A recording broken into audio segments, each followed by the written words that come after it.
Fala pessoal, bem-vindos ao canal Radar Político e essa notícia vem diretamente com Gustavo Gayer. Acordaram, imprensa se revolta contra Moraes. Fiquem até o final para entender tudo com clareza e vamos deixando os créditos na plataforma para o Gustavo Gayer. E não se esqueça de deixar o seu comentário e de dizer de qual cidade você vê esta matéria, para que possamos saber até onde está chegando a nossa audiência. E já se inscreve, ativa o sino e compartilha esse vídeo para que chegue a mais pessoas. Sem mais enrolações, vamos à matéria. Cumpriu mandados de busca e apreensão contra a fonte de uma reportagem sobre o ministro do STF, Flávio Dino. Associações de imprensa manifestaram preocupação com a preservação do sigilo de uma fonte jornalística. Você não acha isso? Eu acho, concordo. E ele faz isso numa decisão monocrática de um caso que diz respeito a um princípio constitucional que está inscrito no artigo 5º, que é um dos artigos mais centrais da Constituição. Eu vou até ler aqui o que ele diz textualmente. Diz o artigo 5º, inciso 14 da Constituição. É assegurado a todos o acesso à informação e resguardado o sigilo da fonte quando necessário ao exercício profissional. Mas se trata de um risco para o sigilo da fonte e para o trabalho jornalístico. Então pegaram o celular do jornalista para descobrir quem estava passando informações para ele. Então a polícia vai dizer, estamos investigando a perseguição.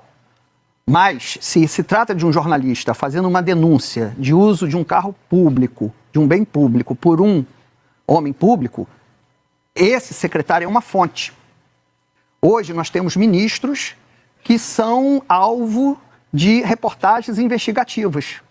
Né? O próprio ministro Alexandre de Moraes, com a história dos contratos do escritório da esposa dele, o Toffoli, com a compra do resort, fotos divulgadas também por jornalistas de chegada de banqueiros e confraternizações do seu resort. Ou seja, é nesse contexto, opinião minha, que é perigoso você abrir qualquer precedente para quebrar fonte de jornalista, porque amanhã o ministro vai querer saber quem está divulgando informação contra ele. A Constituição garante o sigilo da fonte como uma proteção ao exercício do jornalismo. Não podem obrigar um jornalista a entregar a sua fonte, a revelar quem deu aquela informação.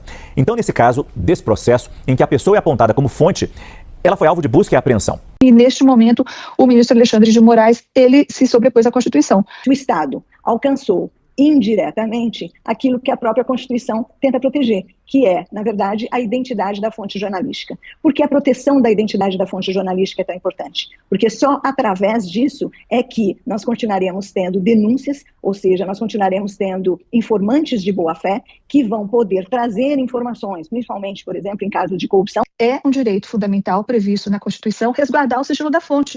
Então, diante disso, o que foi feito agora me parece um claro desrespeito à Constituição que o STF tem a obrigação de guardar. Hoje, dia 11 de agosto de 2026, é um dia histórico, trágico para o jornalismo, para a democracia, se é que já existia aqui no Brasil isso, né? Mas isso é um precedente perigosíssimo, porque até mesmo dentro da Suprema Corte há ministros que são incomodados com informações legítimas. A assessoria afirmou que o ministro Flávio Dino é alvo constante de agressões e ameaças, como é público e notório. Que as investigações identificaram que até mesmo os veículos particulares do ministro e de sua família eram monitorados e seguidos. E que as pessoas que comandavam esse esquema não são jornalistas, exercem outras profissões.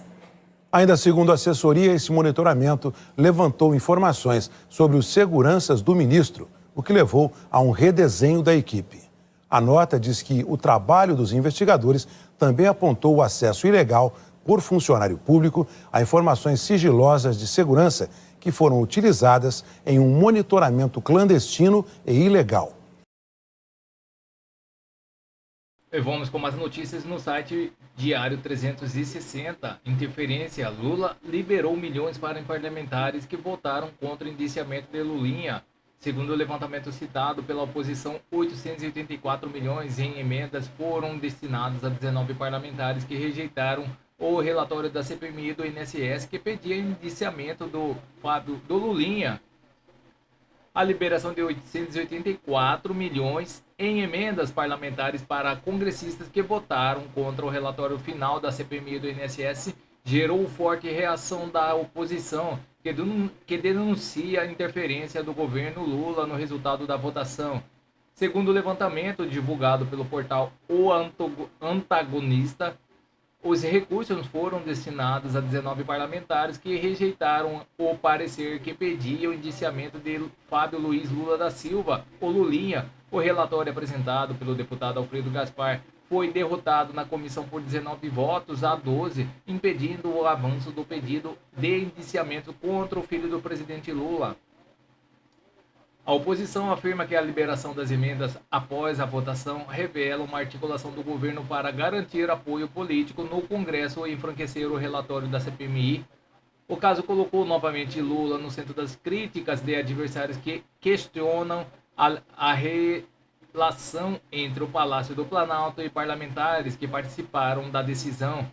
Parlamentares oposicionistas defendem que a sequência dos acontecimentos demonstra uma interferência política do governo na condução dos trabalhos da comissão.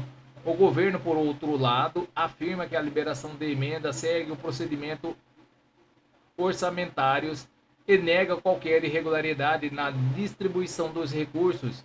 A rejeição do indiciamento de Lulinha tornou-se um dos principais pontos de disputa política após a CPMI do INSS, aumentando o embate entre governo e oposição. O episódio deve continuar sendo usado pela oposição como argumento de crítica à gestão de Lula e a forma como o executivo articula sua base no Congresso Nacional. Com a repercussão do caso, a pressão sobre o governo aumenta em torno das emendas parlamentares e das decisões tomadas durante a investigação da CPMI. Então é isso, pessoal. Essas são as notícias que estão circulando nas mídias da internet. Não se esqueça de se inscrever, deixar o seu like e clicar no sino para mais informações sobre política. Agradeço a todos pela audiência.